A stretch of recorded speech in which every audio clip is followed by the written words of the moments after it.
What's up, guys? Welcome to Squigonomics. Today I'm talking about the new Chaos Mutilators kit. Oops, all Monopose. These new Chaos Mutilators, they just came out. 2026 kit, brand new. They're really beautiful models.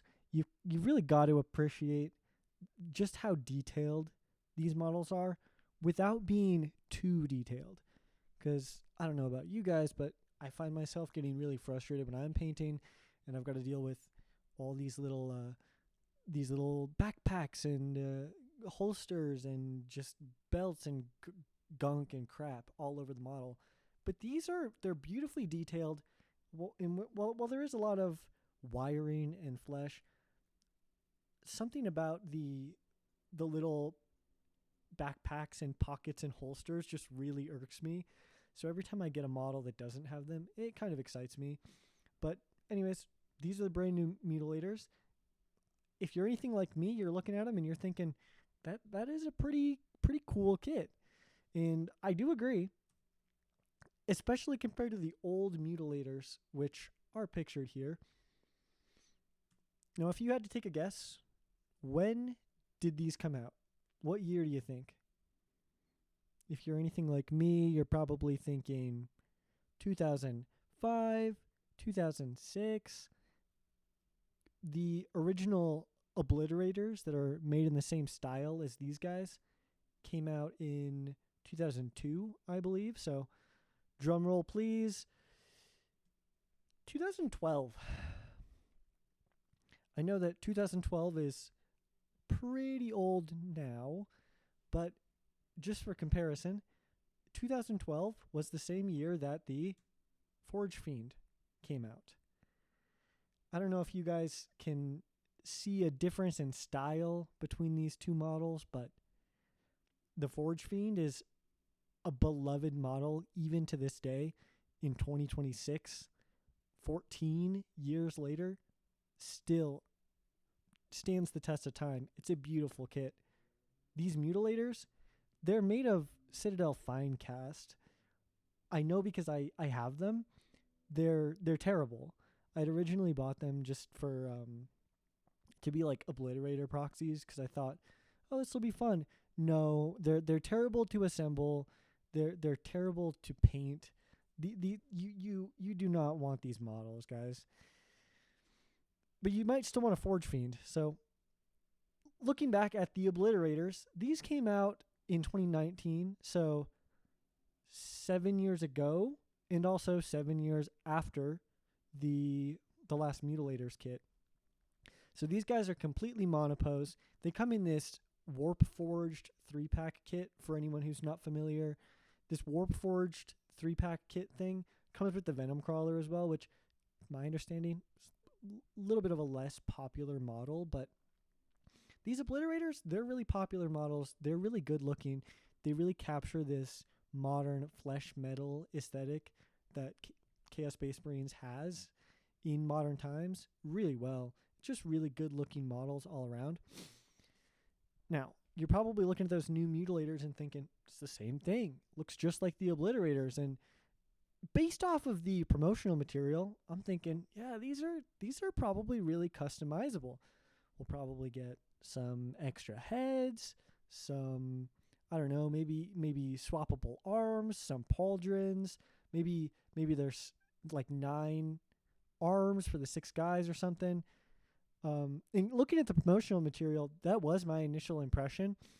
As I'm going to highlight here, this piece, for anyone who's built the kit, despite this video coming out pretty much right after the Mutilators launched, for anyone who's built the kit, that is not a left arm for a Mutilator.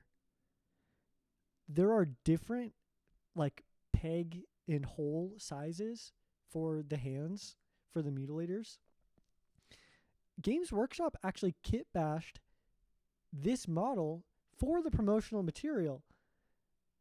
And as you'll see, as I'm kind of sloppily gesturing with my mouse pointer, this, I just clicked right past it, but as you can see in this image, that's the right arm that they slammed onto the left side of the other guy, and this is the left arm that they put on the right side of the other guy.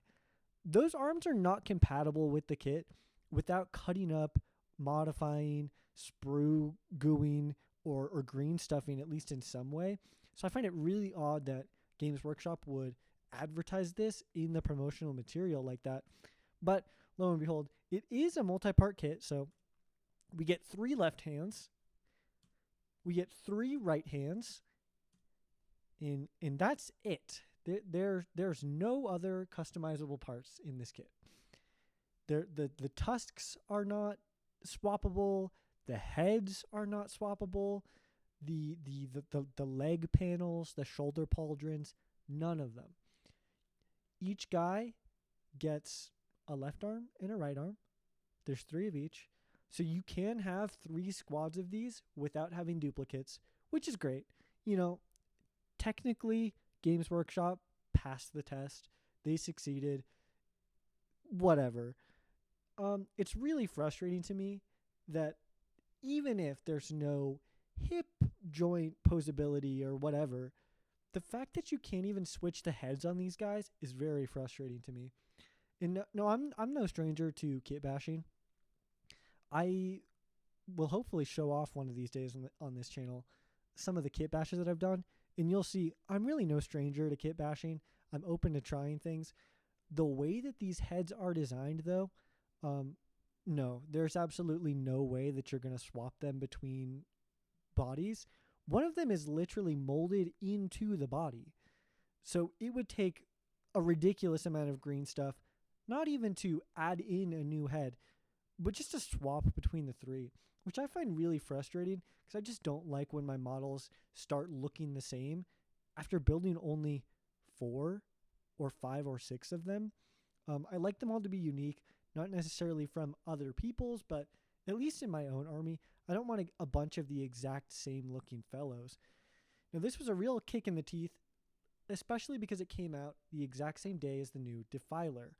This new Defiler, also really long-awaited model refresh, much longer wait than the Mutilators were, but the options on this new Defiler, they blow the Mutilator kit out of the water. 2 primary cannons for that chest, 2 small chest weapons that you can put on either side, 4 left arm options, 4 right arm options, and the legs are on ball joints. So there's like little pinholes to pose them like the box art.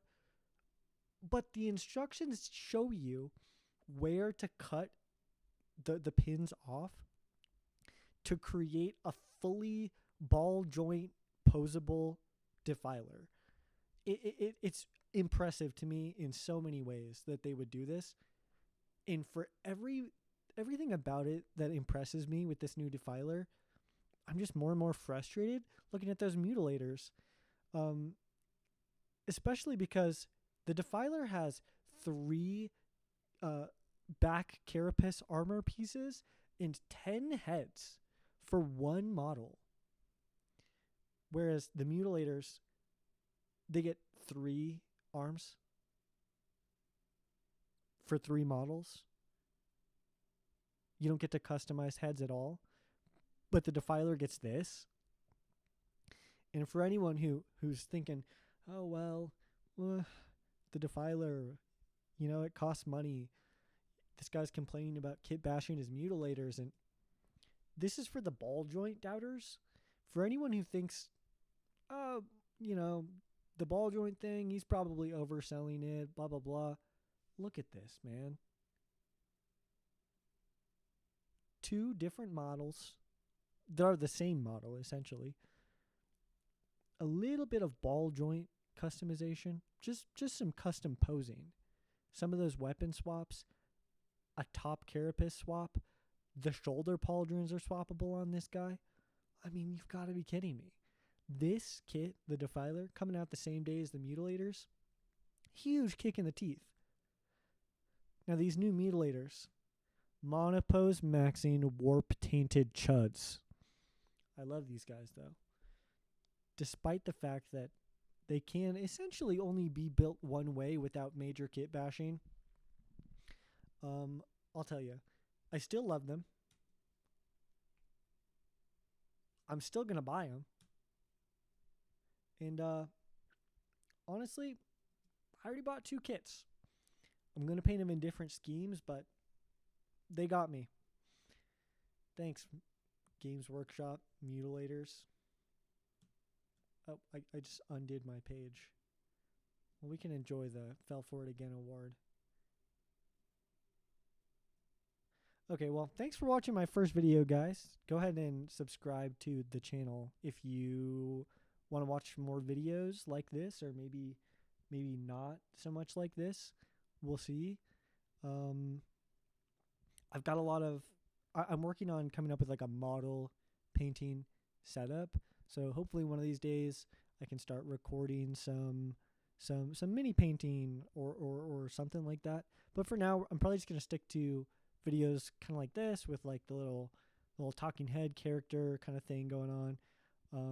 But yeah, go ahead and subscribe to the channel for some more stuff eventually, maybe one day. And even if you don't want to subscribe to the channel, you should do it anyways, because worst case scenario, I won't post anything and you'll forget about me.